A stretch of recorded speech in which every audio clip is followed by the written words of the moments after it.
खुलुमबाय नोंथांमोननिसिम गोजोन फुंबिलिनि हामलायनायखौ बयनिसिमबो जासिहरग्रोनाय थाबाय। नोंथांमोनखौ आंनि हिस्ट्रि बर' रादाबाव बयखौबो बरायनानै लाग्रोनाय जाबाय। दिनै 2023 मायथाइनि 31 आगस्ट।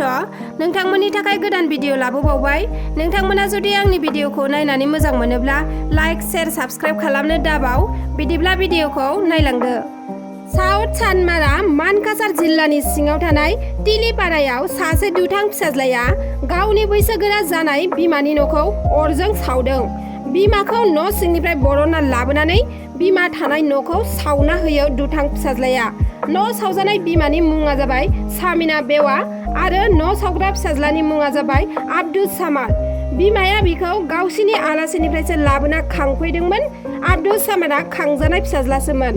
बिमाया फोरमायनाय बादिब्ला आब्दुस सामादा धोन सम्पति दाबिनानै सानफ्रोमबो गावखौ इनाय खालामबाय थायोमोन आरो बिमाया बेरामजों भुगिनांना मोजाङै थाबायनोबो हायामोन। व्हील चेयारनि हेफाजाबजोंसो थायोमोन बिमाया। नाथाय फिसाज्लाया बिमानि व्हील चेयारखौबो सावना होदों। दा बे जाथायनि सायाव गामिनि रायजो राजाफ्रा आब्दुस सामादखौ पुलिसनि आखायाव गथायना गोख्रों साजा होनांगौनि दाबि दैखांदों।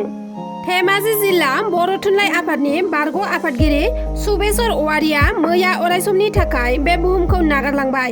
बिथांनि रुंसारि जानायाव धेमाजि जिल्लानि सिङाव थानाय बर'नि माहारियारि आफादफोरा दुखु मोननाय फोरमायदों। जेरै दुलाराय बर' फरायसा आफाद, बर' थुनलाइ आफाद, खौसेथि बर' सुबुं आफाद, फोरोंगिरि आफाद, आइजो अनसाय आफाद आरो माखासे राजखान्थि हान्जानि दैदेनगिरि बिथांमोनहा दुखु फोरमायदों। लोगोसे ओनसोलनि रायजो राजाफोराबो दुखु मोननायखौ फोरमायदों। फिन समाजनि जेंनाखौ बोस्रांनो कमिटि दाबावबाय XNDF-नि माखासे मावथि बिथांमोनजों लोगोसे बरनगाव ओनसोलनि माखासे रायजो राजाफ्रा। अदालगुरि जिल्ला बरनगाव गेलेग्रा फोथाराव इउनाइटेड फराम अफ XNDF-CCBI-नि बानजायनायाव जौ जुवा ड्राग्स लानाय, गान्जा लानाय आरो उन्दै बैसोआव हाबा जानायखौ होबथानो थाखाय बरनगाव ओनसोलनि गं 28 गामिफोरजों लाफानानै सावरायलायनायनि गेजेरजों बरनगाव गेलेग्रा फोथाराव नैथि खेब ससाइटि डेभेलपमेन्ट एन्ड रिन'भेसन मुंनि कमिटिखौ नैथि खेब दाबावबाय। बे कमिटिनि गेजेरजोंनो हारिनि माखासे गाज्रि जेंनाफोरखौ बोस्रांनो ओंखारनायखौ नुनो मोन्दों। लोगोसे हाबाफारि बादियैनो गं 28 गामिनिफ्राय बाहागो लायो आरो इउनाइटेड फराम अफ XNDF-नि बिथांमोनहाबो बाहागो लानानै हाबाफारिखौ जाफुंसार होयो। थारैनो बाख्नायथाव आरो जोङो गोसोआव बिराद रंजाखांनाय मोन्दों आरो दिने दिने जोंनि बोलोआ बारानिख्रुइ बारा जालांबाय थादों। बारग' आयेन दिब्बिया समाजारि जेंनाफोरनि सायाव गोरा गोख्रोङै जोङो थांखि लानानै खामानि मावनो जों आवगायदोंमोन आरो थिग बेबायदिनो दिनै जोङो सम बारनानै जोङो फिथाइखौ मोनलांबाय थादों। अर्थात जोङो मावनानै दिनै जोङो जाफुंसार होनो हादों। जोंनि समाजारि जेंनाफोरखौ दिनै बोस्रांनायाव जों नुदोंमोन जे समाजा जुदि बेयाव बाहागो लायाब्ला, समाजनि साफ्रोम समाजारिफोरा बेयाव जुदि बाहागो लायाब्ला जोंनि ओनसोलाव ओंखारनाय जोंनि जे ड्राग्सनि जेंना, गान्जानि जेंना, गुबुननि हिन्जावा गुबुन हौवाजों खारनाय, सोरबा हाबा जाखानाय हिन्जावा सोरबा सेंग्राजों लाना खारलायनाय बा गुबुनारिफोरजों दिनै हाबा लानानै खारलायनाय इलिगेलै, बेबायदिखौ दिनै जोङो समयसा हिसाबै नुदोंमोन आरो बेखौ दिनै बोस्रांनांगौब्ला समाजनि साफ्रोमबो बेयाव बाहागो लानांगौ होननानै जोङो खावलायदोंमोन आरो दिनै जोङो प्रेक्टिकेलि खामानि मावनानै जों नुदों जे समाजा जोंजों बाहागो लाफाबाय थादों। बिनिनो मोनसे बिदिन्थि दिनै बरनगाव ओनसोलाव जोङो 28टा गामिखौ लिंनानै जोङो सावरायनानै आरो दिनै बेयाव जोङो बे कमिटिखौ जों दानाय जादों। जाय कमिटिनि मुंखौ जोङो society development and reformation committee होननानै बुंदों। जोंनि बे बायफ्लेनाय समाज बेबस्थाखौ जोङो दाफाफिननो थाखाय, जिया गाज्रि जानानै दङ बेखौ मोजां खालामफिननो थाखाय दिनै जों रायजोजों सावरायनानै गोसोआव आरो बोलो मोन्दों आरो जों फोथायदों बेबायदि जों जुदि दावगालांबाय थानो हायोब्ला जों हारिखौ मोनसे जौगानाय लामायाव बा जौगानाय स्टेजाव जों दोनहैनो हागोन। बेखौ बारग' आयेन दिब्बिफ्रा फोथायदों आरो नुनानै, मेगनजों नुनानै थारैनो जोङो रंजानाय मोनो। दासिम जोङो मोननै कमिटिया दाफुंजाबाय। बेनिफ्राय जोङो अर्गानाइज खालामनानै दंबाय थायो। जोङो फोथायदों जे उदालगुरि जिल्लायाव जोङो खमैब्लाबो 35निफ्राय 40नि गेजेराव जोंनो कमिटि नांगोन आरो बेखौ जों कमप्लिट खालामनो हायोबा उदालगुरि जिल्लाया दिनै माने कमप्लिट जागोन, बेखौ जोङो नुहुरदों। बेवहाय जोङो सान हर जोंनि सेंग्राफ्रा गावनि मावनांगौखौ दोनथ'नानै लाइजाम रानगासिनो दङ जोंनि समाज बेबस्थाखौ थिग खालामनो। मानोना जों नुदों जे बेबायदियै जुदि दोनबाय थायोब्ला जों हारि हिसाबै लोरबां जागोन। खारन बर'फ्रा खोलोब खोलोब दिनै दावहा होबोदों आरो मुंख्लंनि उनाव मुंख्लं जाबोदों बे मुंख्लंफोरा दिनै ओरैनो जिउ बावाखै जोङो गान्जा फाग्ला जाना थाजोबथों बर' जाथिनि सुबुंफोरा बर' जाथिनि आइजोफोरा बिजों लाना खारलायनानै गावनि जोनोम होनाय गथ'खौ दिनै आलाय सिलाय गारनानै माने नस्थ' जाथों होननानै दिनै जोंनि मुंख्लंफोरा जिउ बावाखै जोंनि मुंख्लंफोरा जिउ बावदों जाहाथे जोंनि बिखायाव जों गासैथिंबो देदगादुर गैयै थांनानै थानो हायो जोंनि ओनसोलाव जोंनि जायगायाव बेखौ थांखिनानैसो जिहेथु मुंख्लंफोरा जिउ बावदों बेवहाय दिनै जोङो खामानि मावदों आरो मोजां मोनदों जोङो जोंनि बे खामानियाव रायजो राजाफोरा जोंखौ लोब फैनानै सहाय खालामफैदों सार बिदिनो जों नुनो मोनदों एक्सन हिसाबैथ' जों मा बुंदों जों बुंबाय थादों जे समाज बेबस्थाखौ थिग खालामनांगौ दिनै जोंहा समाजा लोरबां जालांनायनि थाखायनोथ' दिनै बेबायदि अबस्थायाव जोंनि आइजोफोरा दिनै सिनाय मोनजादों दुखुनांथावना दिनै जों नुबाय थादों गुवाहाटि बायदियाव दिनै बर' जातिखौ मा लेभेलाव इस्टाब्लिस खालामदों माखासे सिख्लाफोरा माखासे आइजोफोरा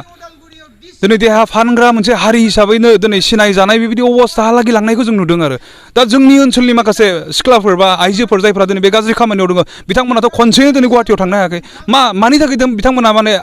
माने बेबायदि गाज्रि लामाजों आवगायनो खाबु मोनखो कारना जाहैबाय जोंहा समाजाव दिनै गोख्रों नङा बे ओनसोलाव गाज्रि खामानिखौ मावजेनबाय बिनिफ्राय बेहा गोसोआ बारायलांनानै दिनै बबेबा सिटियाव बबेबा आउट अफ स्टेटआव दिनै मोनहैबाय बेबायदि नुदों आरो स' बेबायदि जेंनाखौबो जों जुदि फोसाबनांगौब्ला समाज बेबस्थाखौ थिग खालामनांगोन जाय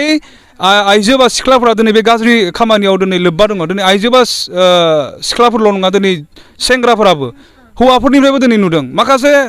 हौवाफ्रा दिनै इनकारेज खालामदों गाज्रि खालामनो थाखाय आरो थ' उन्दै गथ'फोरखौ लाबथिंदों जौ लोंहैदों पार्टि खालामदों देहानि गाज्रि सोमोन्दो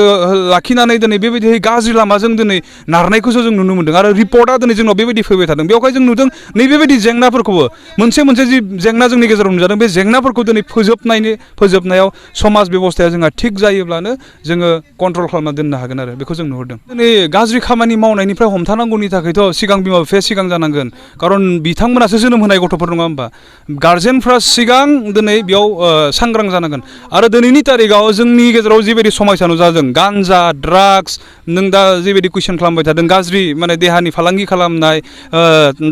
जौ जुवा गासैबो दिनै गार्जेननि जेननायनि थाखायसो दिनै जोंनि समाजाव बेखिनिया नुजादों होननानै जों फोथायदों आरो दा उन्दै गथ'फोरखौ जुदि मोजाङै जोंनि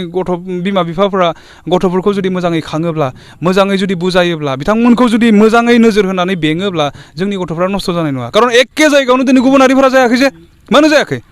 दिनै गुबुन हारिया दिनै मानो जायाखै थ' बिथांमोननि बिमा बिफाफोरा सांग्रां जायनि थाखाय बे गुबुन हारिफोरा दिनै नस्थ' जायाखै ड्राग्स दं गान्जा दं दिनै सोर नस्थ' जादों जोंनि हारिया दिनै बांसिन नस्थ' जादों थ' बेयाव जोङो स्पस्ट' बुजि मोनदों जे जोंनि समाजारि जेंना दिनै ओंखारनायनि सिगां दायनिगिरिया खिन्थु बिमा बिफासो जानानै दं आरो बेवहाय आं खावलायदों दिनै माब्लाबा मोनसे भुलनि थाखाय रोंसनाखिसै माब्ला मोनसे सानख्लाबनो हायिनि थाखाय जोथोन लानो रोङाखिसै खिन्थु समा दिनै जोबनानै थाङाखै बेवहाय गोदान बिमा बिफा जोंनि गेजेराव उजिबायानो थागोन बेबायदिहै साफ्रोमबो जेब्ला बिमा बिफा जागोन गावनि गथ'खौ मोजाङै माने गियान होनांगौ आरो बिदिहै बेंनांगौ होननानै जोङो खावलायनो लुबैयो नेक्स्टआव दिनै जोङो बे कमिटिखौ खालामग्रोनो नागिरदों बिनि उनाव जोङो एक्सनाव जों थांगोन जों मोनबाय थादों दिनै रिपर्टखौ दिनै बर्नगावआव खालामबाय दाख्लै सस्त्रआव खालामदों माबायदिहै दिनै प्रब्लेम दङ समाजाव आरो बे प्रब्लेमफोरखौ दिनै जों समाधान खालामनो जों माखासे लामाफोर नैबे समाज सावरायनायाव जोङो दिहुननानै होलांबाय थादों जे तिरा तासा जुदि बन्द' जानांगौबा बबेबा औवा सिङाव गेलेनाय तासा जुदि बन्द' जानांगौबा बबेबा सकायाव लिरनाय जुदि तिरा जुदि बन्द' जानांगौब्ला गामिया सिगां आयेन दाग्रो जे जोंनि गामिनिफ्राय रावबो तिरनि एजेन्ट जानो मोना जोंनि गामिनिफ्राय रावबो तास गेलेनो मोना जुवायाव रावबो लोब्बा थानो मोननाय नङा समाजा जुदि बेबायदि आयेनखौ लायोब्ला बारग' आयेन दिबिजों लोगोसे रायजो राजाफोरखौ लानानै जोङो फोसाबनायनि बेब'स्थाखौ लागोन एक्सनाव जों ओंखारगोन आरो स' बेबायदि जोङो जोंनि माने स्ट्रेटेजि पलिसिखौ जों लानानै दोङो आरो फैबाय थानाय समफ्राव रायजो राजाफोरा गासैखौबो मेगनजों नुलांबाय थागोन सारमोनखौ रायजो राजा आं हिसाबैथ' नङा जोङो इउनाइटेड फराम हिसाबैनो जोङो बिभिन्न थांखिनि सायाव माने जेंनानि सायाव जोङो थांखि लानानै खामानि मावदों दा नों जिबायदि प्रब्लेमफोरखौ जोंनो खोन्थादों बिदि इनफरमेसना जोंनाव मालाबानो फैनानै थाबाय जों अलरेडि भिजिटबो खालामदों नायबायबो थादों खिन्थु दिनैसिम जों रायलायनाय जाथ'वाखै जोङो रायलायगोन सावरायगोन आरो बेबायदि जेंनाफोरखौ जोङो बोस्रांलांनो जोङो सिन्था खालामनानै दंखायोखा आरो बेवहाय फैबाय थानाय समफ्राव जोंनो खिन्थु रायजोनिफ्राय देरसिन सहायखौ जोंनो नांगोन आरो बे सहायखौ मोनखांनायनि उनाव जोङो गासैखौबो जोंनि खालामनानै लानो हागोन जोंनि जेंनाफोरखौ जोङो गैया खालामनो हागोन बेखौ दिनै बारग' आयेन दिबिया फोथायनानै दङ आरो बेबायदि जों खामानि मावलांबाय थागोन लुबैनाय बायदि जोङो डिसबेन्ड खालामबाय जोंनि गासैखौबो जों खालामखांनायनि उनाव जोंनि साइडनिफ्राय सोरखारा जिखिनि मावनांगौ दङ बेखौ थाबैनो बे सुक्तिखौ बिथा खालामनानै मावनानै होनांगौमोन खिन्थु मावाखै जोङो दुखु मोननानै दङ नोंथांमोना भिडिअखौ नायजोबलांनायनि थाखाय रोजा रोजा साबायखर थाबाय आरो जुदि नोंथांमोना आंनि भिडिअखौ नायनानै मोजां मोनदोंब्ला लाइक शेयार साबस्क्राइब खालामनानै हो जाहाथे आं नोंथांमोननिसिम गोदान भिडिअनि आपडेट लाबोबाय थानो हायो एसेनोसै गोजोन्थों